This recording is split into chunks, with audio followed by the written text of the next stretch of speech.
सभी को हरिओम। मेरा नाम तनुज अग्रवाल है। आज मैं आयुर्वेद में योग के बारे में आपको कुछ जानकारी दूंगी। तो आयुर्वेद और योग दोनों ही अत्यंत प्राचीन विधाएं हैं। दोनों का ही विकास और प्रयोग समान उद्देश्य के लिए एक ही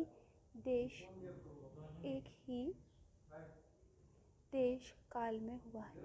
विद्वानों की माने तो महर्षि पतंजलि ने अलग अलग नामों से मानव कल्याण के लिए तीनों ग्रंथों की रचना की है, जिनके द्वारा मनुष्य का कल्याण हो सकता है।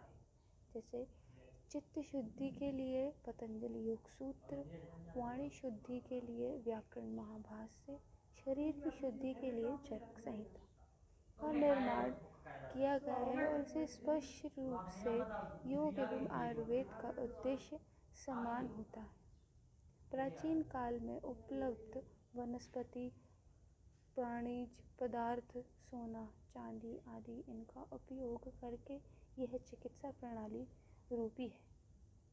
आयुर्वेद की उत्पत्ति किस प्रकार हुई, ये भी जानते हैं। आयुर्वेद की उत्पत्ति भारत में 5000 वर्ष पूर्व हुई है। ऐसा माना जाता है कि आज पश्चिमी देश में योग एवं आयुर्वेद का प्रभाव बड़ा चढ़कर देखा जा रहा है।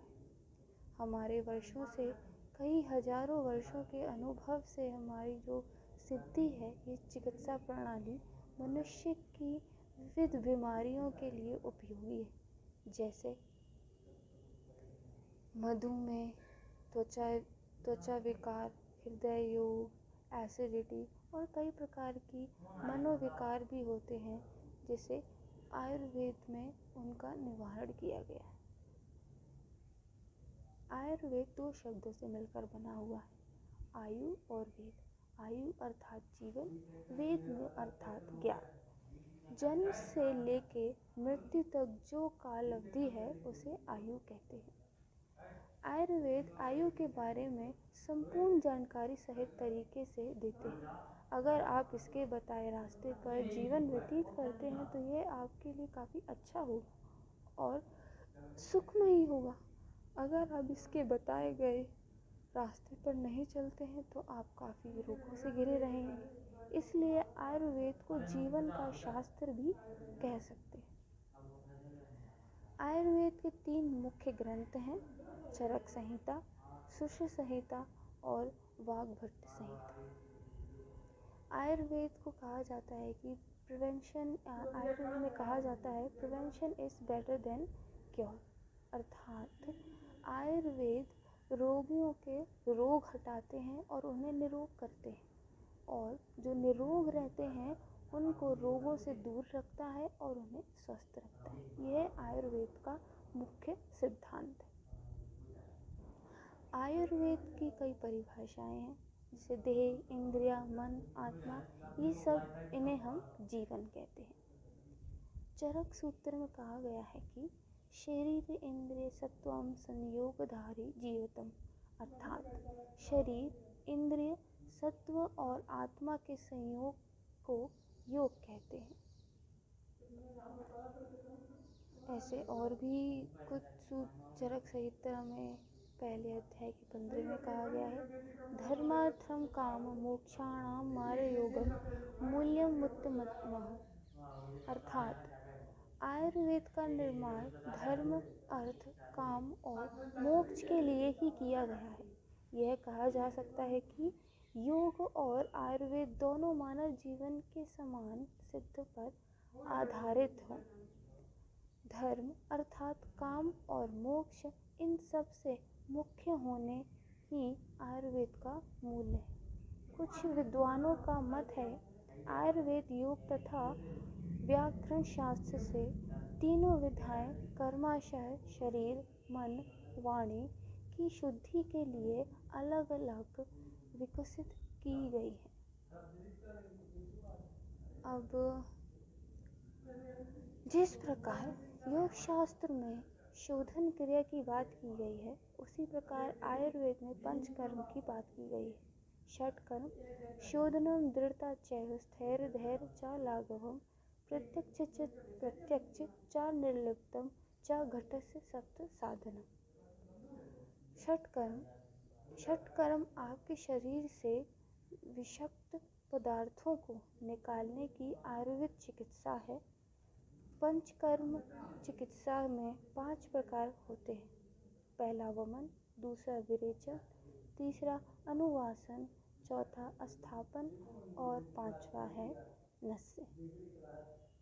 इससे शरीर में होने वाले रोग और रोग के कारणों को दूर करने के लिए और तीनों दोषों वात पित्त कफ के असम रूप को समरूप में पुष्ट स्थापित करने के लिए यह संयोग है, ऐसा बताया गया।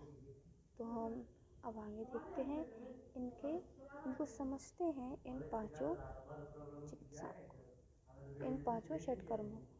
वमन अर्थात ऊर्ध्व मार्ग से दोषों का निहरण वमन कहलाता है, अर्थात उल्टी करके मुख्य द्वार दोषों का निकालना वमन कहलाता है। वमन को कफ दोष की प्रधानता चिकित्सा कहा गया है। तमन योग रोग अर्थात श्वास कास, प्रमेह, व्रण रोग, मुख रोग, उर्वत आदि। अब हम देखते हैं विरेचन। गुर्दा मार्ग मूल मार्ग से दोषों का निकालना विरेचन कहलाता है। चिकित्सा विरेचन को पित्त दोष प्रधान चिकित्सा कहा जाता है। तीसरा है वस्ति। वस्ति में 2 प्रकार आते हैं, अस्थापन वस्ति और अनुवासन वस्ति। वस्ति वह प्रक्रिया है जिसमें गुर्दा मार्ग, मूत्र मार्ग, उत्तर मार्ग, वर्ण, मुख आदि से औषधि युक्त विभिन्न द्वार पदार्थों को शरीर में प्रवेश कराया जाता है। नस्य नासिका द्वार जो औषधि प्रयुक्त होती है उसे नस्य कहते हैं। नस्य को गले तथा सिर के समस्त रोगों की उत्तम चिकित्सा कहा गया है। आयुर्वेद में 8 अंगों का वर्णन भी है, जैसे योग सूत्र में अष्टांग योग का वर्णन। सुश्रुत संहिता में कहा है आयुर्वेद